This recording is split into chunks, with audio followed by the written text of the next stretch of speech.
et je m'abandonne tout à toi, tout à toi.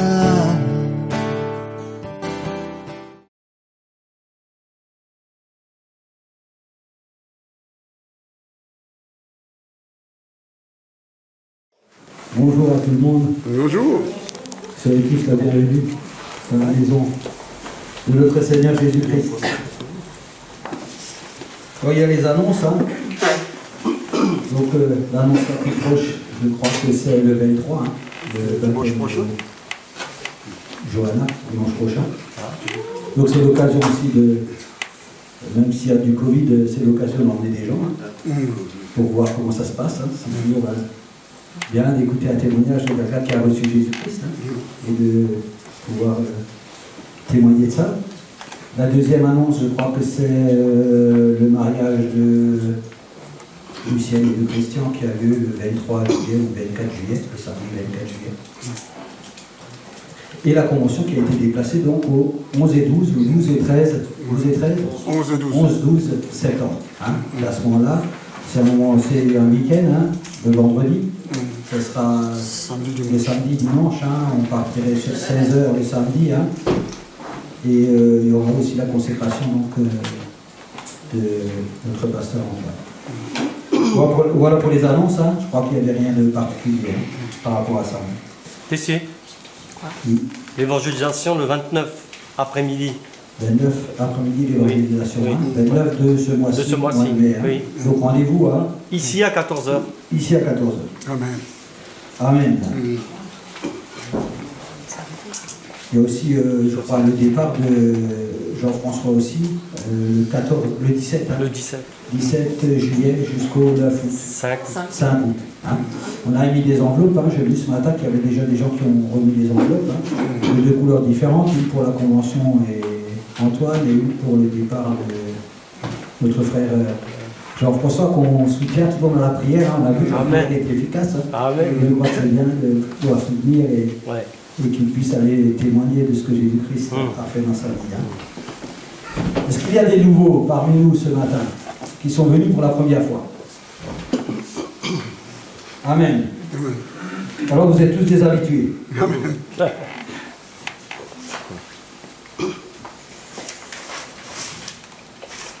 La parole de ce matin, à plusieurs fois, on a abordé le sujet dans la louange et dans l'adoration. On avait déjà parlé de notre identité qui avait changé quand on avait rencontré Jésus-Christ dans notre vie.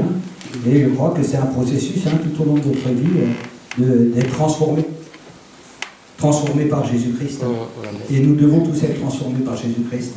Et il l'a dit très bien, et je crois que c'est le thème du message ce matin, il a dit à quoi on sert si on ne sert pas à témoigner.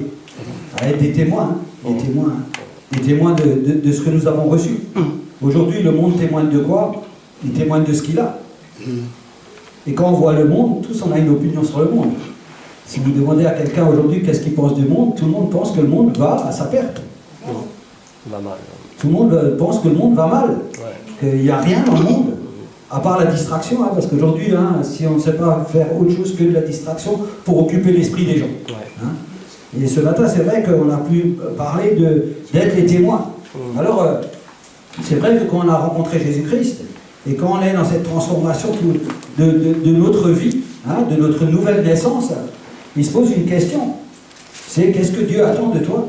Qu'est-ce que Dieu attend de nous? Alors, si à l'occasion de l'ascension, on peut lire un passage, celui qui lit la parole du semeur, les petits billets qu'on tire, il y a un verset qui est donné dans les Actes des Apôtres à partir du chapitre 1. Et je vais juste le lire, ce n'est pas le sujet de thème, mais je voudrais quand même le lire. Il dira, Théophile, j'ai parlé dans mon premier livre de tout ce que Jésus a commencé de faire et d'enseigner dès le commencement, jusqu'au jour où il fut enlevé au ciel, après avoir donné ses ordres par le Saint-Esprit aux apôtres qu'il avait choisis.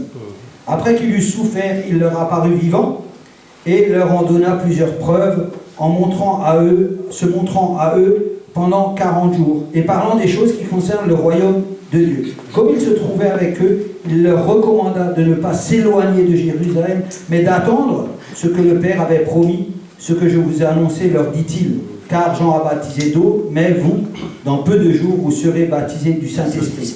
Alors les apôtres réunis lui demandèrent, Seigneur, est-ce en ce temps que tu rétabliras le royaume d'Israël? Il leur répondit, ce n'est pas à vous de connaître les temps et les moments que le Père a fixés de sa propre autorité, mais vous recevrez une puissance, le Saint-Esprit survenant sur vous, et vous serez mes témoins. Amen. Et donc là, on trouve le mot à la fin, et vous serez mes témoins. Amen. Vous serez mes témoins. Voilà ce que nous sommes. Ce que nous sommes aujourd'hui, nous qui avons accepté Jésus-Christ, nous sommes les témoins. Mais les témoins de quoi? Ça, on peut se poser des questions, parce qu'on peut être le témoin de beaucoup de choses. D'accord? Mais vous serez mes témoins. Donc dans ce passage déjà, on peut regarder un certain nombre de choses qui vont nous éclairer dans la façon d'être les témoins de Jésus-Christ. Et ça, je crois que ça, c'est très important. Donc, les témoins, on est témoins de qui? De quoi? C'est la première question qu'il faut se poser. Pour être témoin, ça veut dire qu'il faut... Qu'est-ce qu'il faut faire pour être témoin? Il faut connaître. Qu'est-ce qu'il faut encore? Témoigner. Pour témoigner, il faut... Je ne sais pas, vous voyez quelque chose dehors. Ce matin, on a eu un témoignage d'une guérison. Ça veut dire que quelqu'un est venu, il a dit, moi je suis le témoin de ce que Dieu a fait dans cette personne. Amen, amen. Il l'a guéri. Il y en a d'autres qui sont venus pour témoigner d'autres choses. Mais en tout cas, quand on témoigne d'une chose qu'on a vue, qu'on a en tout cas cru. On témoigne des choses qui se sont passées. Cela, si on a le témoignage des apôtres, ils ont bien vu Jésus-Christ enlevé au ciel.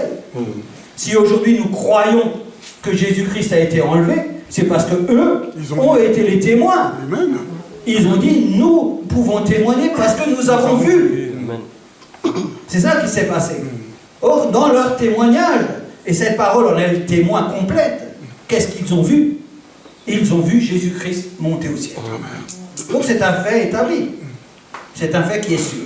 Le témoin, c'est quelqu'un qui a vu quelque chose, qui s'est passé, qui a cru, et qui a une ferme conviction. Parce que le témoin qui doute de ce qu'il a vu n'est pas un témoin fidèle. Quand on est témoin, le doute ne fait pas partie. Ne fait pas partie. Il n'a pas de place dans le témoignage. Si je témoigne que Jésus m'a transformé, il m'a réellement transformé. Exactement. Parce que devant les gens à qui je vais témoigner, je dois avoir de l'assurance. Et avoir une conviction réelle et sérieuse. Parce que les gens qui ne croient pas, ils peuvent vous mettre en difficulté. Or, si le doute t'habite, tu seras très vite en difficulté dans ton témoignage. Donc, le témoin, c'est celui qui a... Et on va le lire dans l'apôtre Jean écrit en 1 Jean 1. Donc, nous allons prendre 1 Jean. On va lire les textes qui se réfèrent donc à être le témoin. 1 Jean 1, versets 1 à 3.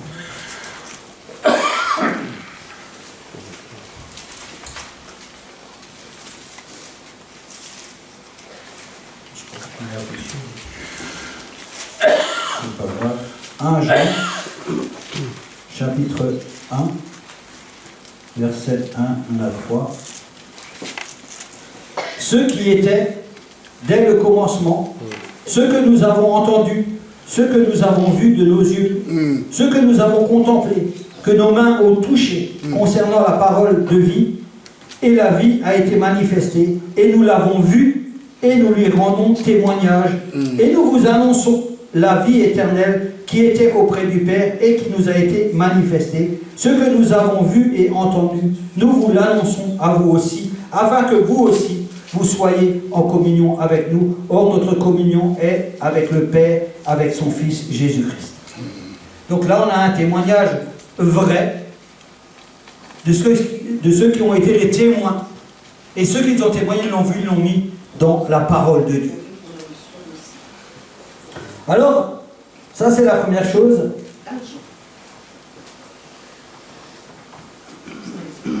C'est que nous voulons être les témoins. Les témoins de qui? Les témoins de Jésus-Christ.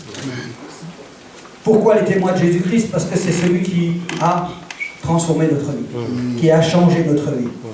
On peut être le témoin de beaucoup de choses. Et on verra toujours celui qui parle. On comprendra de quoi il est témoin dans son langage. Or, celui qui a connu cette nouvelle vie avec Jésus-Christ va témoigner de Jésus-Christ. C'est ce seul sujet. C'est le sujet de sa vie. Amen. C'est celui de Jésus-Christ. Amen, amen. Alléluia. Alors, pour témoigner de Jésus-Christ, il faut savoir qu'est-ce qu'il a fait dans notre vie. Qu'est-ce qu'a-t-il fait Jésus-Christ dans ta vie? Qu'est-ce qu'il a fait dans notre vie, Jésus-Christ? Déjà, il nous a sauvés. Il nous a sauvés. Si je veux témoigner à quelqu'un, je lui raconte quoi? On va essayer de prendre juste quelques exemples. Hein. On ne va pas approfondir le sujet, mais simplement quelques exemples. Vous savez, je crois que si la plus belle chose de ta vie, c'est de rencontrer Jésus-Christ, je crois que tu vas témoigner de ce qui t'est arrivé dans la vie. Non? Amen. Amen. Et nous tous qui avons rencontré Jésus-Christ, nous devrions témoigner. C'est ce que Jésus attend de notre part. Amen. C'est de témoigner. Or, on veut redonner un témoignage fidèle de Jésus-Christ. Or, pour témoigner de Jésus-Christ, il faut que je connaisse qui? Jésus-Christ. Amen. Déjà, Bah oui. qui est Jésus-Christ? Bien sûr. Le Fils de Dieu. Comment est-il venu? Il est venu pourquoi? Il est venu pour nous sauver. Qu'est-ce qu'il a fait? Hein? Il faut que je comprenne qu'est-ce qui s'est passé. Hein? On va prendre 1 Corinthiens 15, 1 à 4, et on va voir.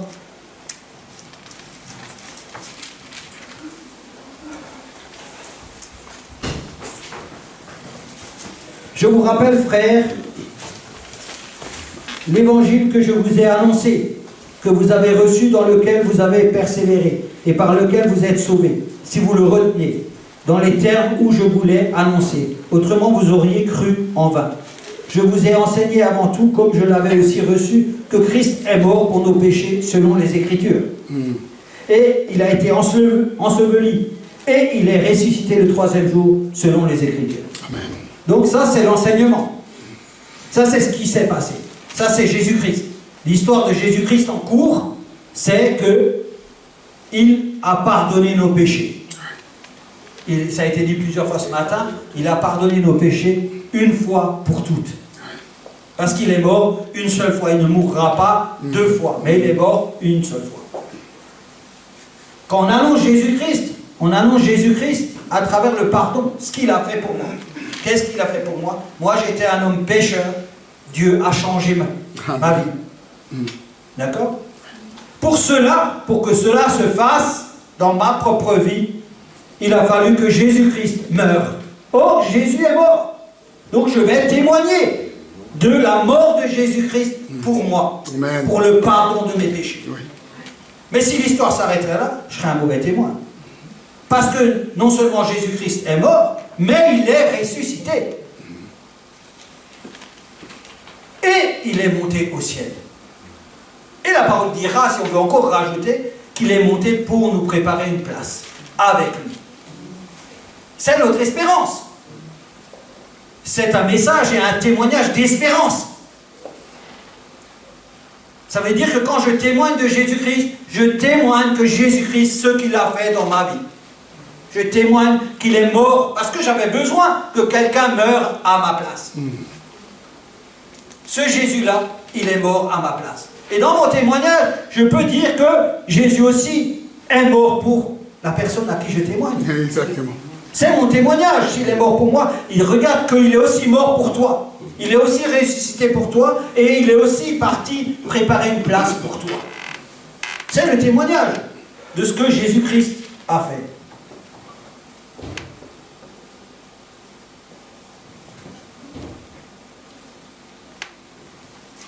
On va prendre aussi 1 Corinthiens 2.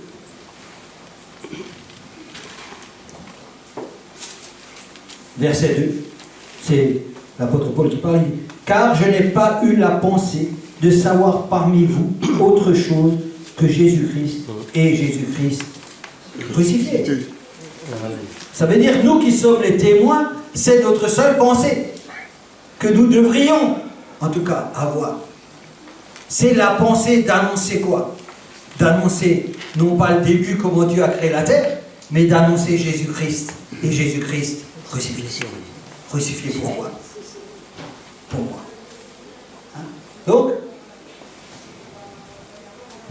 Et je vais prendre encore Jean 14, 6, que tout le monde connaît, normalement tout le monde devrait le connaître par cœur ce verset, tellement il est connu.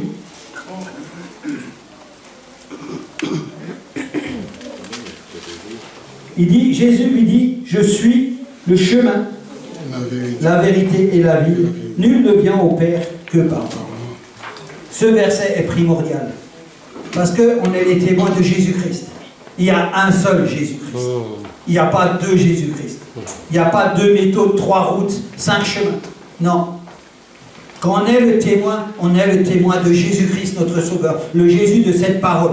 La parole de Dieu. Pourquoi? Parce qu'il a dit ceci. Il a dit, je suis le chemin, la vérité et la vie. Il n'y a pas d'autre accès possible pour faire cette rencontre. Oh oui. Cette rencontre, on ne peut que rencontrer Jésus-Christ par ce chemin-là. Alors, ça, c'est l'objet. Pour faire court, c'est l'objet du témoignage. C'est Jésus-Christ. Nous annonçons la mort de Jésus-Christ, la résurrection de Jésus-Christ. Ça, c'est le témoignage que nous devrions tous avoir à faire dans notre vie quotidienne. Je précise ça pour tout à l'heure, parce que la vie avec le Seigneur, c'est une vie de tous les jours. C'est une vie de tous les jours. Et on verra, parce que les apôtres ont posé une question fondamentale. Ils ont dit quand c'est que, ils ont posé une question à Jésus de Rac, ils ont dit quand c'est que le royaume reviendra. Et Dieu leur a dit une chose importante. Ce n'est pas à vous de définir le temps. Et ça, c'est très important dans la vie du chrétien. C'est très important la notion de temps, parce que le temps appartient à Dieu. Amen. Il ne nous a pas été donné à nous pour que nous puissions en jouir comme nous le souhaitons. Quoique certains pensent le contraire. Mais le temps, et on le verra, le temps appartient vraiment à Dieu. Alors, comment, une fois que j'ai l'objet, Jésus-Christ, dans mon témoignage, comment je vais manifester ce témoignage? Est-ce que je peux aller faire ce témoignage de n'importe quelle façon, de n'importe quelle manière? De prendre le temps quand je décide, aujourd'hui à 14h, je vais aller témoigner. Ou demain à 20h, je vais témoigner. Ou le dimanche, Seigneur, la semaine, je suis un peu occupé, mais dimanche, j'ai le temps de témoigner. S'il y a un témoignage, je vais le faire. Comment je vais apporter ce témoignage pour que ce témoignage fasse de l'effet, produise du fruit? Amen. Ce témoignage, il ne sert à rien s'il ne produit pas quelque chose. Or, Jésus ne nous a pas dit d'être ses témoins et que nous, témoins, il n'y aurait rien derrière. Bien au contraire. Donc, pour que nous puissions témoigner, il faut que nous possédions quelque chose. Amen. C'est la possession du Saint-Esprit qui nous permet d'être des témoins. Amen. Sans le Saint-Esprit, nous ne pouvons pas témoigner. Absolument. Et ça, c'est certain et sûr. Il ne faut pas chercher entre les lignes. Là, il n'y a pas entre les lignes. Ça veut dire que le témoignage que Jésus-Christ est mort et ressuscité provient de la puissance du Saint-Esprit. Donc, il faut avoir le Saint-Esprit. Je passe les termes quand on a le Saint-Esprit, ou quand on n'a pas le Saint-Esprit, ou ceci, cela. En tout cas, il y a des choses qui sont claires dans la parole de Dieu. C'est qu'un enfant de Dieu, il a le Saint-Esprit. Amen. Alors, si on veut dire quelques mots juste sur le Saint-Esprit, juste quelques mots pour faire peut-être des comparatifs pour qu'on comprenne bien là où on veut aller. Parce que en disant que quand on a le Saint-Esprit, ça reste trop simple. Ça reste trop simple. Parce qu'on pourrait dire, ouais, mais moi j'ai le Saint-Esprit, mais ça n'a pas marché. Ou moi j'ai ceci et ça n'a pas fonctionné, ou j'ai pas pu faire ceci, cela. Avoir le Saint-Esprit, c'est une chose. Moi je crois que tous ceux qui ont accepté Jésus-Christ ont le Saint-Esprit. Maintenant, laisser agir le Saint-Esprit dans sa vie, ça c'est une autre chose. Une autre chose. C'est pas la même chose. Quand nous avons le Saint-Esprit et que nous voulons être des témoins, et que c'est l'Esprit de Dieu qui produit ce témoignage en nous, ça veut dire que l'Esprit de Dieu est libre en nous. C'est bien ça? Ça veut dire qu'il agit librement en moi. Ça veut dire quoi? Qu'il agit librement en moi. Ça veut dire que c'est lui qui définit les temps, et c'est lui qui définit les circonstances. Amen. Et c'est lui qui définit toutes choses dans mon témoignage. Parce qu'il a, lui, la priorité et la puissance de faire ce témoignage. Or, si moi je commence à commander le Saint-Esprit en disant « c'est pas le moment aujourd'hui parce qu'aujourd'hui j'ai ça à faire », ça veut dire que j'entrave l'action même du Saint-Esprit. Ah, ça c'est un vrai mystère. Hein. Là, vous vous dites combien de fois j'ai entravé le Saint-Esprit. Parce que peut-être vous pensez que le Saint-Esprit est à notre disposition. Et là, c'est une grande erreur de penser que le Saint-Esprit est à ta disposition. Mais toi, tu devrais être à la disposition du Saint-Esprit. Amen. Et tu devrais, dans ta vie, tous les jours, ne pas être à disposition de ton patron, ou de tes enfants, ou de ta voiture, ou je ne sais pas ce qui peut t'occuper toute la journée. Mais la première chose dont tu devrais te soucier, c'est est-ce que l'Esprit de Dieu aujourd'hui peut m'utiliser pour être un témoin? Amen. C'est ça la question que tu dois te poser tous les jours. Exactement.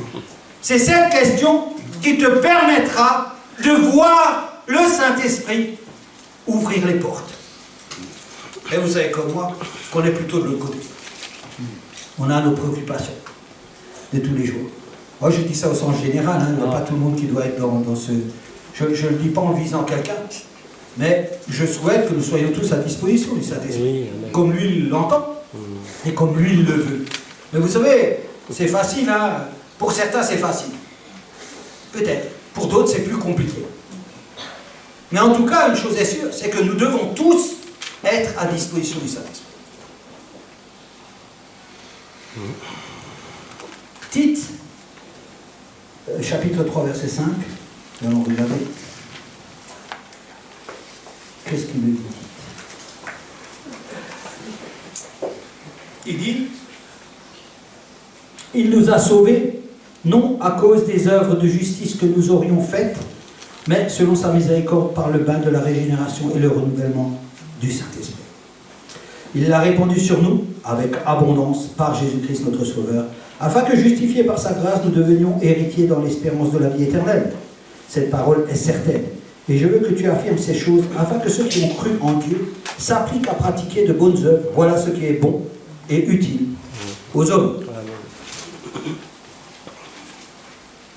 Le témoignage n'a d'efficacité que quand il est conduit par le Saint-Esprit. Ça, c'est quelque chose que vous devez toujours avoir à cœur. Et toujours vous laisser conduire par le Saint-Esprit. Le Saint-Esprit aime avoir sa liberté. Le Saint-Esprit, on ne lui fixe pas des heures de 14h à 16h. Je suis là, tu peux m'utiliser. Vous le verrez, on le verra un tout petit peu après, hein. Mais nous devrions, comme étant des soldats en guerre, nous tenir sur nos gardes. Amen, amen. Pour que si jamais l'envie prenait le Saint-Esprit de nous toucher pour faire quelque chose, nous puissions laisser tomber ce que nous avons à faire et entrer dans la gloire de notre Seigneur. Et c'est ça la manifestation de l'Esprit. Et on est bien des fois loin de ça. En tout cas, même des fois moi, dans mes journées, des fois on est loin de ça. Alors que ça devrait être notre priorité. C'est d'être disponible quand le Saint-Esprit nous hein. Il a dit quelque chose, hein, il a dit, hein, la Bible dit il y a des dons, hein, mais le don de prophétie. Hein. C'est-à-dire qu'il faut être toujours alerte. Alerte pour reconnaître le Saint-Esprit quand il nous demande d'intervenir. Parce que ça ne dépend pas de nos temps. C'est ça que je veux vous dire. Ce n'est pas nous qui gérons le temps du Saint-Esprit. C'est le Saint-Esprit qui gère son temps. C'est lui le maître du temps et de toutes les circonstances. Et c'est lui qui fait les choses pour que les choses s'accomplissent non pas comme toi tu veux, mais comme lui veut. Toi, tu n'as juste l'honneur d'être servi, d'être utilisé pour ça. Tu n'es ni le concepteur, ni la finalité. Tu ne peux rien faire, mais tu peux être utilisé. Alors tu peux être soit mal utilisé, soit bien utilisé. Il y a aujourd'hui des gens qui vont annoncer Jésus-Christ. Même à l'époque, dans la parole de Dieu, il y a des gens qui annonçaient Jésus-Christ, pas poussés par le Saint-Esprit, de leur propre fait. Et aujourd'hui encore, il y en a beaucoup qui vont annoncer Jésus-Christ parce qu'ils n'ont pas compris la parole de Dieu. Ils vont proclamer Jésus-Christ, la mort de Jésus-Christ, de leur propre fait, à leur propre manière, comme eux ils veulent. Or, nous ne sommes pas conduits comme nous voulons, nous sommes conduits uniquement et seulement par le Saint-Esprit. Mais si on est conduit par quelque chose d'autre ou quelqu'un d'autre que le Saint-Esprit, nous ne sommes pas dans la vérité. Donc, le Saint-Esprit.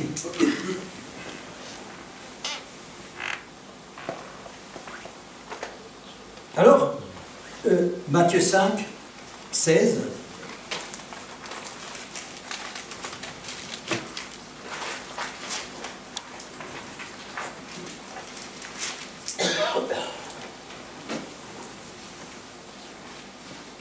Que votre lumière luise ainsi devant les hommes, afin qu'ils voient vos bonnes œuvres et qu'ils glorifient votre Père qui est dans les cieux. Alors, le témoignage, il y a ce qu'on a annoncé. On a annoncé Jésus-Christ mort, ressuscité. Hein, et on est accompagné par le Saint-Esprit pour notre témoignage. D'accord? Mais le témoignage, il y a encore beaucoup de choses dans ce témoignage. On a lu tout à l'heure que nous étions amenés des bonnes œuvres. Des bonnes œuvres d'avance. Hein. Et là, on dit que votre lumière luise ainsi devant les hommes, afin qu'ils voient vos bonnes œuvres et qu'ils glorifient votre Père qui est dans les cieux. Ça veut dire que chez nous, on doit voir quelque chose. Ça veut dire que celui qui annonce, qui est un témoin de Jésus-Christ, on doit pouvoir déceler chez lui quelque chose avec les yeux. Il doit y avoir une différence. Alors, la validité de notre témoignage doit se manifester dans notre vie. Comment elle se manifeste? Si moi j'annonce Jésus-Christ, qui est mort pour moi, qui est ressuscité, si je suis dirigé par le Saint-Esprit, je manifeste forcément quoi? Pardon? Je manifeste la paix, la joie, l'amour, tous les fruits de l'Esprit. La puissance aussi. La puissance de l'Esprit. Donc je manifeste quelque chose de mon témoignage. Mon témoignage, il n'est pas vide. Vous verrez, quand il y a des témoins, vous pouvez voir des témoignages, vous comprendrez qu'il y a des témoignages qui sont vides. Il n'y a rien dedans. Même quand il y a le nom de Jésus dedans, il n'y a rien dedans. Le témoignage, ce n'est pas seulement une parole, mais c'est qui je suis. Une conviction. Qui moi je suis. Dans ce témoignage, qui je suis. Vous imaginez, je prends un exemple, ne prêtez pas attention à l'exemple que je vais prendre, hein, mais imaginez que je vais, avec 1 litre de bière et 3 cigares, témoigner de Jésus-Christ. Est-ce que vous pensez que c'est un bon témoignage? C'est l'attitude, la forme. Hein. J'ai pris ça pour exemple, hein, mais des fois on va témoigner sans alcool et sans cigarette, et on n'est pas prêt à témoigner, n'empêche, pour autant. Donc, je veux dire que moi aussi, je dois posséder les fruits de ce témoignage. D'accord? Donc, on peut lire dans Philippiens 2, verset 15. On va regarder.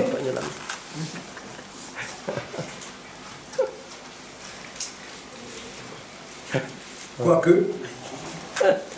Mais ça, c'est trop compliqué à expliquer ce matin. Donc, on ne va pas l'expliquer ce matin. Alors, la Bible va nous dire quelque chose. Elle va nous dire « Afin que vous soyez irréprochables et purs, des enfants de Dieu, irrépréhensibles au milieu d'une génération perverse et corrompue, parmi laquelle vous brillez comme des flambeaux dans le monde, portant la parole de vie, et je pourrai me glorifier au jour de Christ de n'avoir pas couru en vain ni travaillé en vain. » Dans ce verset, on ne va pas non plus trop expliquer, mais on va garder l'essentiel, c'est que nous devons nous briller.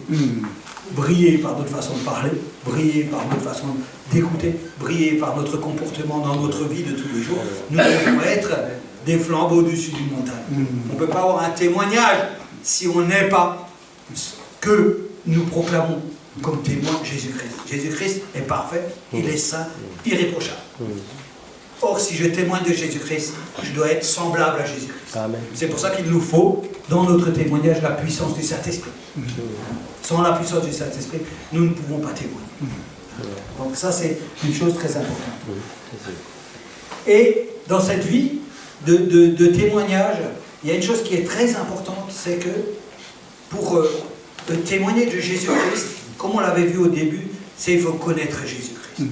La connaissance de Jésus-Christ, elle est dans la parole de Dieu. Ça veut dire que tu ne peux pas dire je témoigne de Jésus-Christ sans connaître un petit peu la parole de Dieu. Voyez-vous, quand on et je crois que Jean-François peut en parler, hein, même tous, vous pouvez tous en parler, je veux dire, quand on témoigne de Jésus-Christ, il y a des gens qui posent des questions en face. Oui, bien sûr. Il y a des gens qui disent, bah oui, comment ça s'est passé ça, qu'est-ce qui s'est passé ça, qu'est-ce qui s'est passé ça. Déjà, quelqu'un qui n'est pas sûr de soi, il ne peut pas atteindre. S'il n'est pas sûr, s'il est là, écoute, je ne sais pas, écoute, je te répondrai demain, écoute ceci, écoute cela, il perd de sa crédibilité, de sa force. Le doute s'installe, ça le déstabilise. Ça veut dire que celui qui va témoigner, il doit être rempli de conviction. Il doit être rempli de puissance du Saint-Esprit, de force, de détermination. Que quoi qu'il annonce, il annonce la vérité de Jésus-Christ. Et il ne peut pas être déstabilisé. Ça veut dire qu'il doit avoir la connaissance de la parole. Et je vous garantis qu'on peut avoir la connaissance de la parole de Dieu. L'Esprit donne aussi. Ouais. L'Esprit de Dieu donne cette connaissance. Mais il donne à celui qui persévère et qui cherche toujours la parole de Dieu. La parole de Dieu nous dit, celui qui cherche va trouver. Qu'est-ce que tu cherches dans ta vie? Cherche à être un témoin, alors cherche dans la parole de Dieu. Et tu pourras être un témoin. Il y a des gens, chacun cherche sa propre voie. Mais il y a une seule voie, je vous l'ai dit au début, il y a un seul chemin, une seule vérité, un seul Jésus. Notre travail ici, mais Paul le souligne là, il dit de n'avoir pas couru en vain, ni travaillé en vain. Ça veut dire que quand il dit comme ça, Paul, il parle de son vrai travail. Pas d'un travail imaginaire comme nous, mais lui, son vrai travail, c'est d'être le témoin de Jésus-Christ. C'est ça son vrai travail à lui. Donc, nous aussi, notre vrai travail, hein, quand Daniel se présente, je vais prendre son exemple, il se présente d'abord comme pasteur. Parce que pasteur, c'est le premier. Mais on sait très bien qu'il travaille. Voyez-vous? Donc, quelle est ma priorité dans ma vie? Comment je me présente? Qu'est-ce que je vais dire? Si j'arrive dehors et je vais à Ilfurg le premier, je dis « Ah bonjour monsieur, bonjour, ouais, bah, je suis chef d'entreprise. » Vous croyez que je suis le témoin de Jésus-Christ? Non. C'est pas comme ça. Quand on se présente, on dit « Mais moi, je suis le serviteur de Jésus-Christ. » Pasteur, chef d'entreprise. Je suis pasteur, ou je suis un enfant de Jésus-Christ, ou je suis ce que je suis, mon identité, ce qu'elle a révélé mon identité. Or, mon identité, on en a parlé la dernière fois, mon identité, c'est d'être un enfant de Dieu, c'est d'être un serviteur de Dieu. C'est ça ma vraie identité. J'avais une identité auparavant, mon identité était une identité terrestre. Elle était liée à ce monde. Or, Jésus-Christ, qu'est-ce qu'il avait? Quand il est mort, Jésus-Christ, il m'a délié de cette identité, il m'a donné une nouvelle identité qui est céleste, qui n'est plus terrestre. Elle est céleste. Cette identité, je l'ai obtenue aujourd'hui sur la terre, pas demain sur le ciel. Aujourd'hui même sur la terre, le jour où moi j'ai accepté Jésus-Christ dans ma vie a changé. Ça veut dire la terre ne me reconnaît plus, mais les cieux me reconnaissent. Amen, amen, En amen. étant serviteur de Dieu, Amen. je deviens, si vous voulez, apparent. On me reconnaît dans le ciel. Or, avant Jésus-Christ, on ne me reconnaissait pas dans le ciel, mais on me reconnaissait dans la terre. Voyez-vous? Donc c'est dans cette entité, dans une nouvelle identité, que je vais être le témoin de qui? Du roi de mon royaume, qui est Jésus-Christ. C'est lui que je vais annoncer. Pourquoi? Parce que ce Dieu-là, il nous aime d'un amour qu'on ne peut pas trouver. Et cet amour, je veux le donner aux autres pour qu'eux aussi puissent être au bénéfice de la grâce de Dieu. Amen. Et donc ce message, je ne peux pas le dire n'importe comment. Il faut que je sois accompagné de la puissance du Saint-Esprit qui, lui, va arrêter toutes les flèches qu'on peut m'envoyer. C'est lui mon bouclier, c'est lui ma foi. C'est ces choses-là qui vont faire que je vais être ce témoin fidèle. Non pas que j'ai quelque chose à voir dans cette affaire, mais je dois prendre le Saint-Esprit parce que sinon je suis tout seul. Je ne suis que moi. Et on sait très bien que le moi, il ne fait rien. Or, nous avons besoin de la force du Saint-Esprit. Et donc,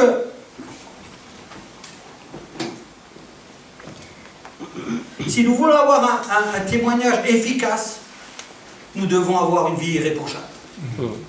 C'est ce qui nous tient à ce témoignage efficace. Permettra d'être fort et puissant. Parce que nous avons une vie en rapport avec celle de Jésus-Christ. C'est ça que nous devons avoir. Alors nous pouvons prendre... Pour cela, il y a des choses à faire. On trouvera dans Jean 15, 1 à 8. On va lire quand même Jean 15, 1 à 8.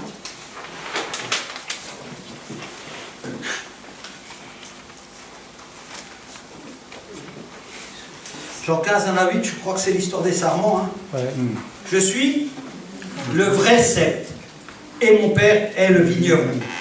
Tout sarment qui est en moi et qui ne porte pas de fruits, il le retranche. Et tout sarment qui porte du fruit, il l'émonde afin qu'il porte encore plus de fruits. Il l'émonde, ça veut dire il le travaille. Il enlève tout ce qui ne va pas. Il l'améliore.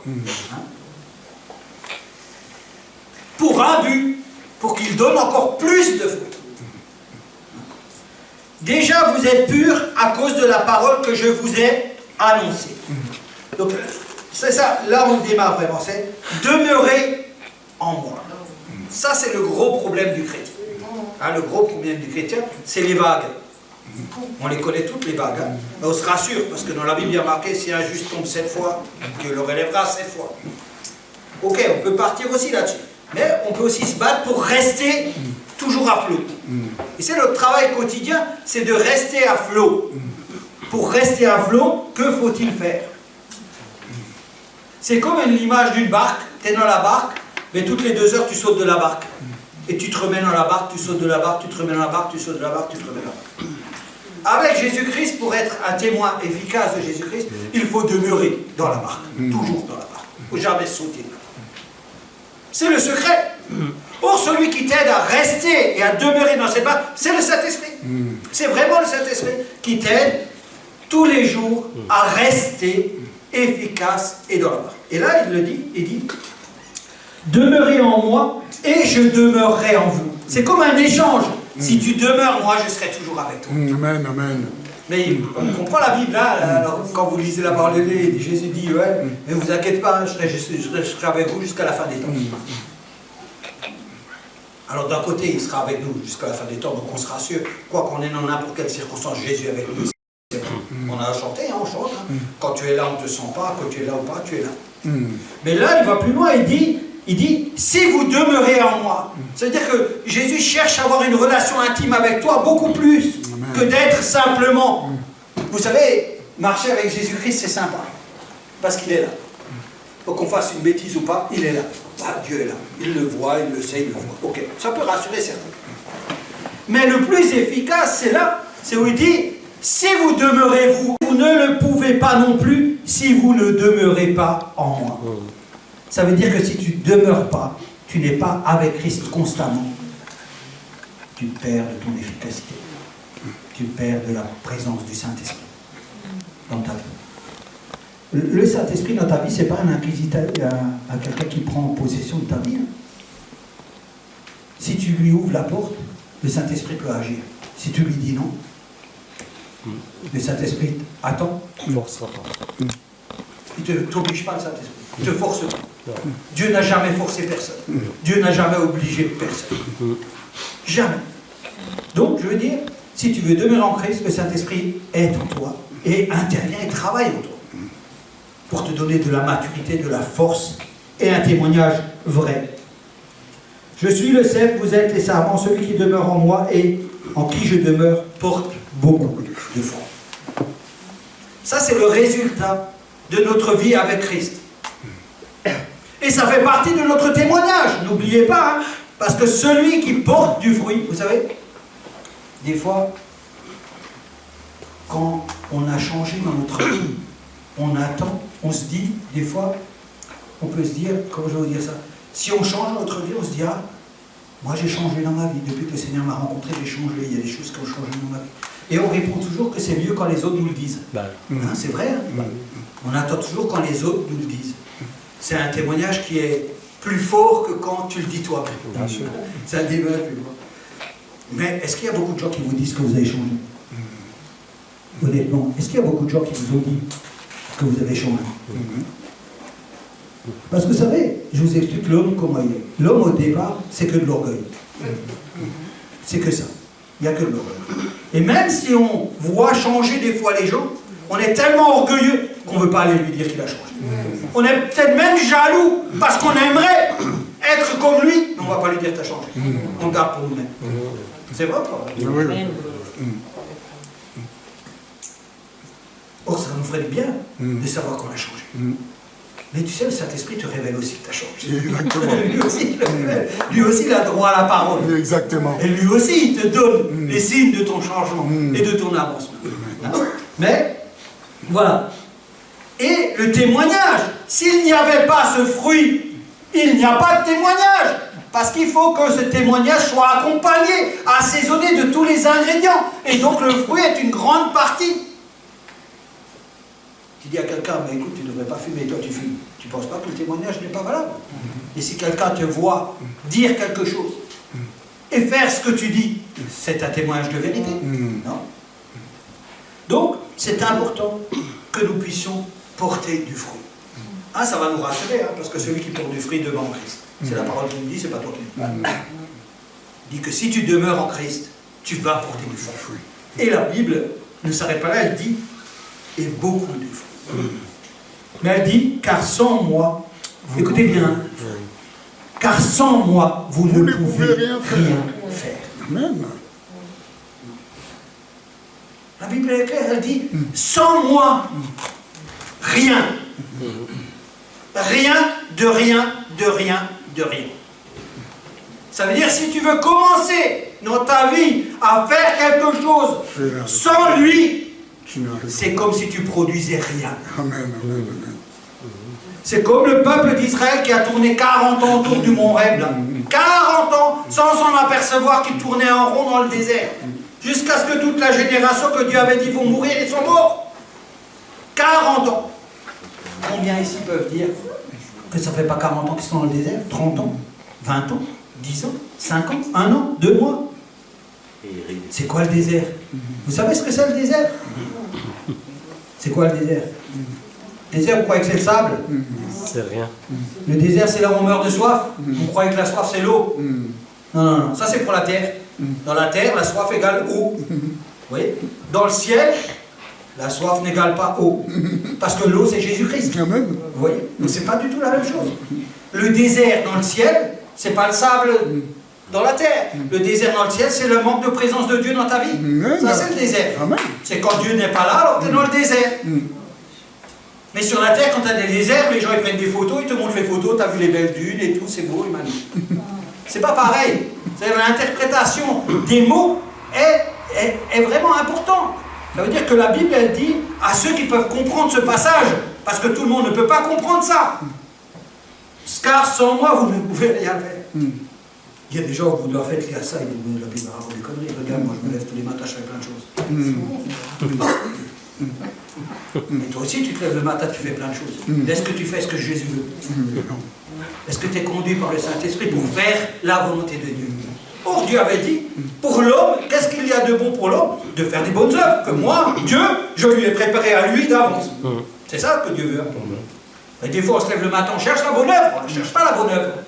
Peut-être on attend qu'elle vienne toute seule, mais on devrait ouvrir les yeux pour dire, ah, si aujourd'hui tu avais préparé une bonne œuvre, Seigneur, fais que je ne la loupe pas, ouvre mes yeux, afin que je puisse être sensible et être un témoin de ces bonnes œuvres. Or, celui qui témoigne de Jésus-Christ mort et ressuscité, qui est accompagné du Saint-Esprit, porte les fruits du Saint-Esprit. Amen.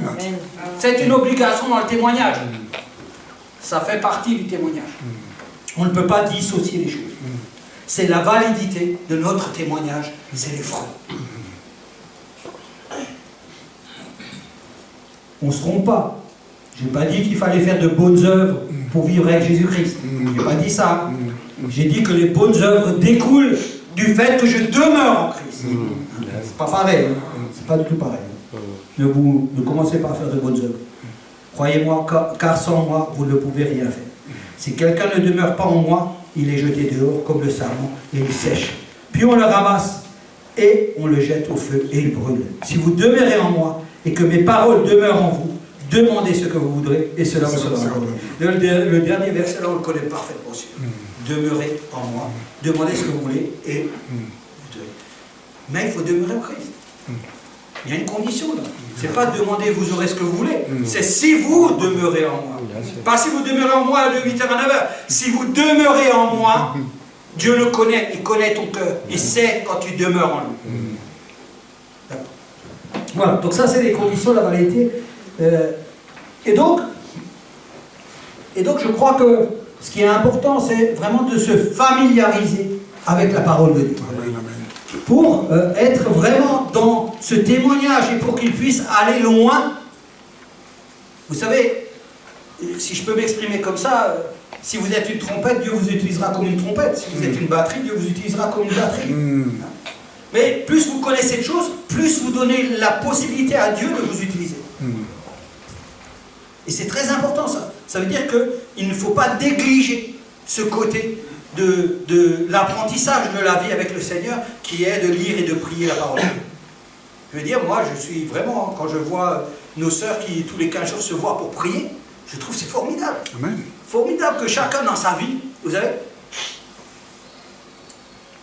aujourd'hui, on peut dire une chose. On peut dire que Dieu, quand on parle de Dieu, on dit que Dieu est infiniment varié.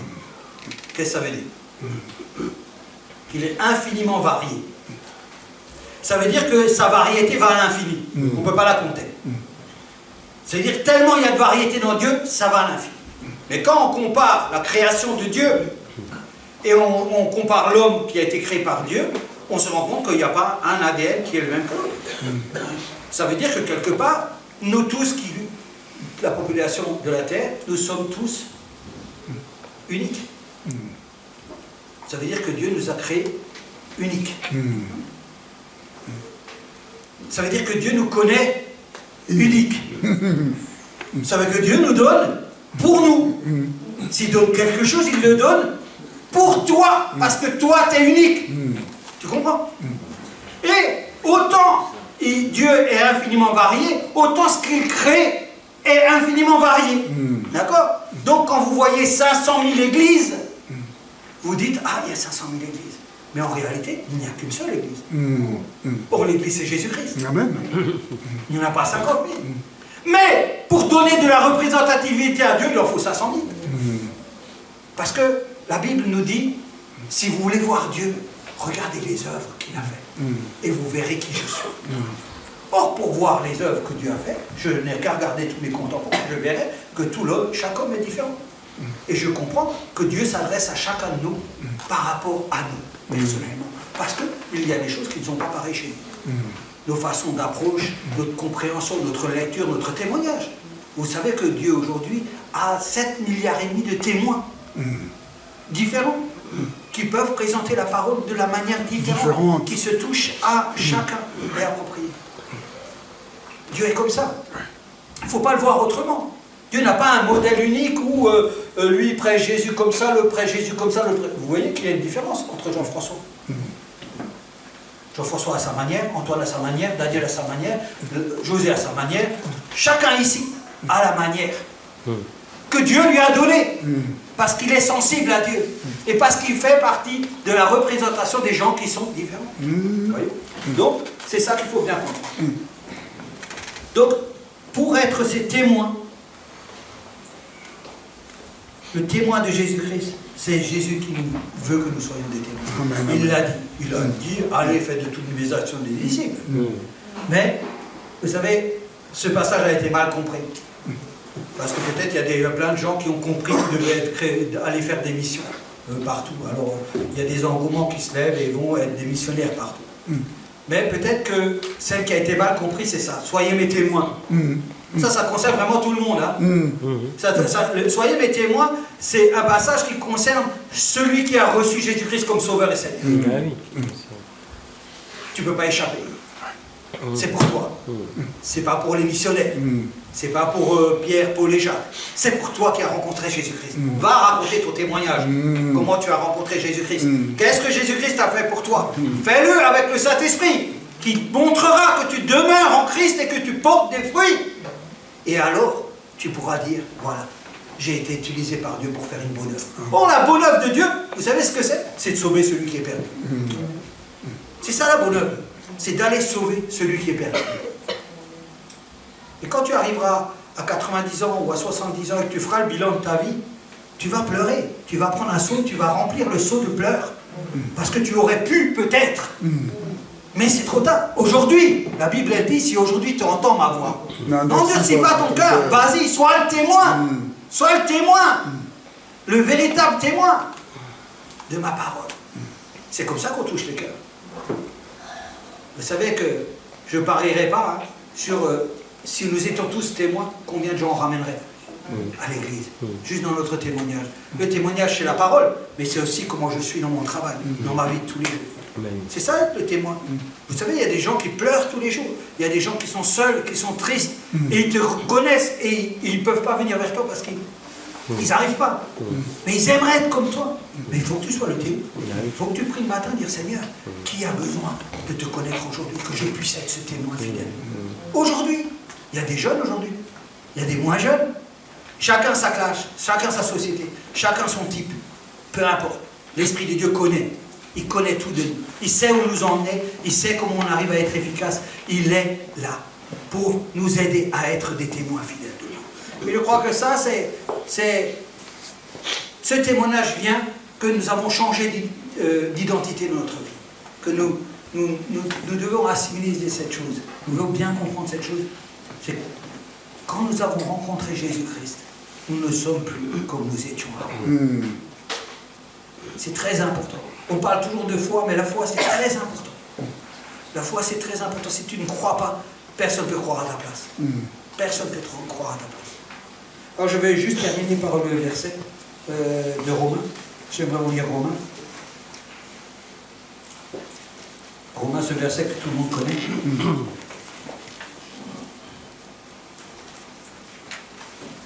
vais le trouver dans quoi. Alors je voudrais d'abord encore prendre un verset avant de pas me tromper, pour bien terminer. Je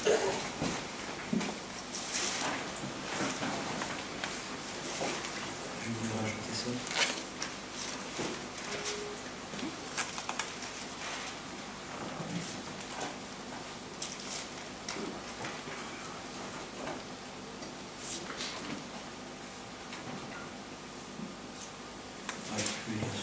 Donc, 1 Pierre, chapitre 3, verset 15. Je vais le lire. Mais sanctifiez dans vos cœurs Christ le Seigneur, étant toujours prêt à vous défendre avec douceur et respect devant quiconque vous demande raison de l'espérance qui est en vous. Et ayant une bonne conscience, afin que là même où il vous calomnie, comme si vous étiez des malfaiteurs, ceux qui décrient votre bonne conduite en Christ soient couverts de confusion, car il vaut mieux souffrir si telle est la volonté de Dieu en faisant le bien qu'en faisant le mal.